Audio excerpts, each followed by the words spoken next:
I'd be so awkward. Wazam! Welcome to another HOBOsode. That's when I edit the thing in. Ow. Okay, so thanks. Okay, so right now, thanks for the claps. Yay! We're in White River, Arizona right now, working basketball camp. Madison in here. Y'all gonna come say hi? Madison, Michaela, Samantha. She gonna come. Wazam! We work in basketball camp. This is our second week here. What is it? Thursday? Oh, it's Wednesday. Y'all see Samantha. It's lit up here, man. Y'all, this is our third year here. Me, Michaela, and Madison. And it's amazing. I'll do another show or video about exactly what goes on here and why we're here. But right now, I want to just talk about when God speaks, listen. When he speaks, listen. Because sometimes we'll ask for like answers and we'll be wondering like what God is saying. And we'll ask him to tell us things, but then we don't want to listen.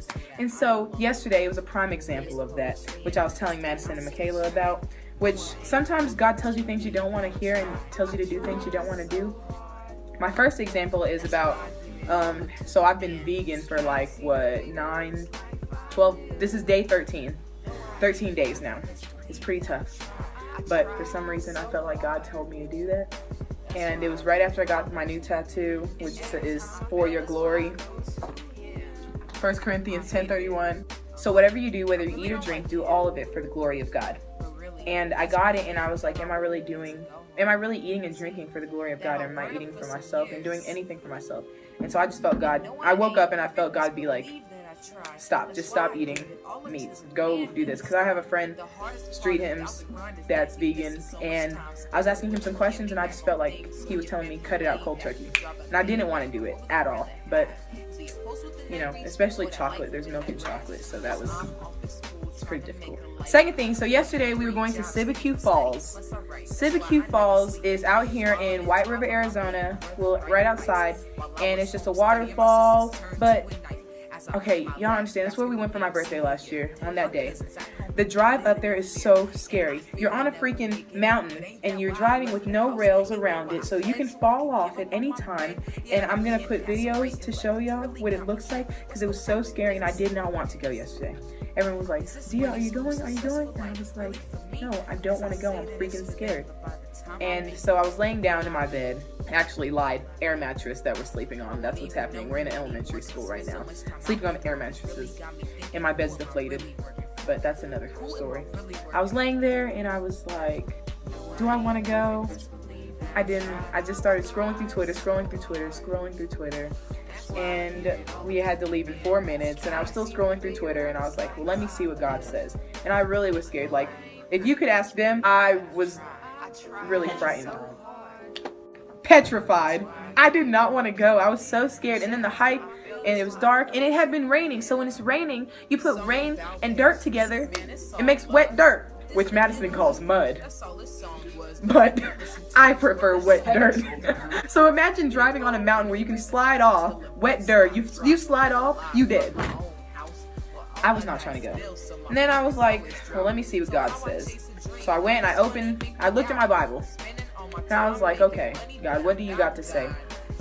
And I saw a little tally, a little paper. I got a bunch of paper sticking out. I just saw one that just like caught my eye. I opened it up and I was like, okay, I'm going to look at the first thing that I see.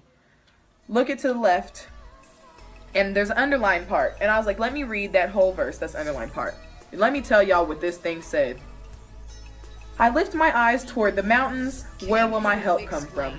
My help comes from the Lord, the maker of heaven and earth. He will not allow your foot to slip. Your protector will not slumber. Indeed, the protector of Israel does not sleep. The Lord protects you. The Lord is a shelter right by your side. The sun will not strike you by day or the moon by night. The Lord will protect you from all harm. He will protect your life. The Lord will protect your coming and going, both now and forever. So, y'all literally see God told me to freaking go. I didn't want to go. And I still almost didn't, but I was like, when something is so clear and something's not a coincidence, clearly he was telling me to go. When I got there, I remember Michaela was like, I'm so happy you came. I was like, I'm happy you're happy I came, because I'm not happy yet. did not want to go yet. I was still scared. But it was a great experience, and it was super fun, and we made it all the way, and then we sprinted back. It was just a great feeling of seeing God literally clearly say something and doing it, and then seeing the reward after. Because a lot of times, like, say you're like walking down the street and you see like a homeless person, you see someone sad, and you kind of feel that urge, like, I want to go talk to them, but then you don't. You kind of wonder, God told you to go do that. That's Him telling you. It's kind of Him giving you an inclination, like a little urge to do something. So when you do it, God has so much better plans than you could ever think of what you can do. He knows what He's going to do from like those little thoughts that He gives you. He just gives you those thoughts, and you decide as to whether you're going to listen or not. There's that. That was Psalm 121. And it's so crazy to me that there's over 800 pages in this Bible, and I opened it up to that, and it talks about mountains and protecting you. When I was scared of the mountains and scared of my foot slipping, literally, you know, I was just like, wow. When God speaks, listen. That's all I have for now. I'll come back and talk to y'all about what's going on here, what we're doing here exactly. Check out that. Anyways. Yes, ma'am. Gotta go. Self-control is what I struggle with most. Cause like I said, I'm always eating toast. Cover it in jam, then be mad I'm in a jam. But I ain't even say my grace, so why do I expect His grace? Like, God, please forgive me, know that I've been living wrong. But that's exactly why I'm pouring my heart out up in the song. Like, I know I'm messing up in yellow, that's why I need you. I'm just trying to avoid the sins as you help me produce the fruit. I'm just trying to avoid the sins as you help me produce the fruit. Come on! Just the intro or the end. All I know is that for me, His Son He sent to brighten up my life and brighten up my heart. I know it sounds cheesy, but the sauce is on my heart. Beef on the inside, that's ravioli. Aha, Gazelle gave me that formula. Just don't be Mr. Krabs and neglect your kids. Life is so much more than money. Look back at what God did. Like how you hear this song and you hearing my voice. Cause God gave you that, and now He's giving